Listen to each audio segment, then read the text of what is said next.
I want to take you on a quick excursus here for a moment. And it's the idea of there's something we can do right now, spend a little extra time on the front end that's going to save us a lot of time on the back end.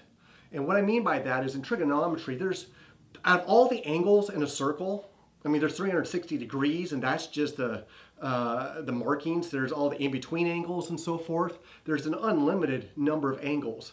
But what we're going to find out is we only really spend our time going over a very small subset of those. And on this map or this graph I have behind me are where those are the prominent ones that we have are at. And these are the ones I'd like you to memorize.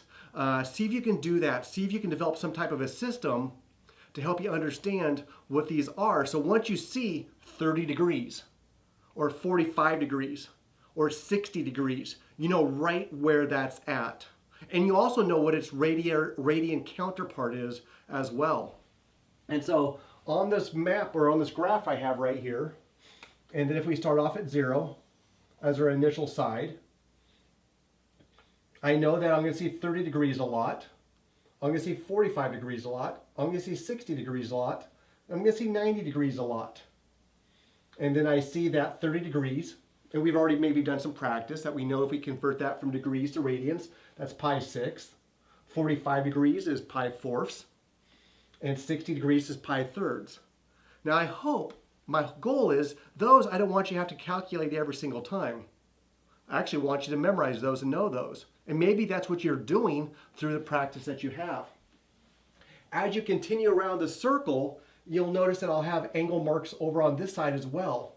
And all those are, again, are 30 degrees, 45 degrees, and 60 degrees past the top, past 90 degrees.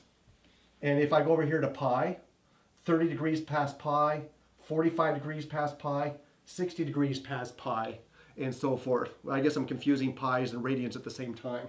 Let's go 30 degrees past 180, 45 degrees past 180, 60 degrees past 180, and so forth. So, like you take some time, consider doing that. One of the things I've done a long time ago is I developed some note cards. I developed these back when I was sitting on a class with Don Crossfield at Roseburg High School.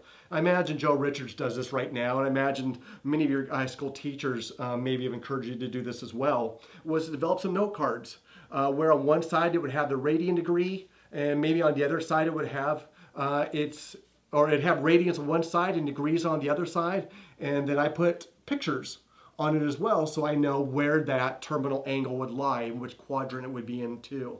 And honestly, this has saved me a ton of time. Spending 20-30 minutes creating this and then another 20-30 minutes memorizing them saved me countless hours throughout the length of the course. And then if you go on into calculus, this is going to be another indispensable tool for you as well. So keep it. I've kept mine for a very long time.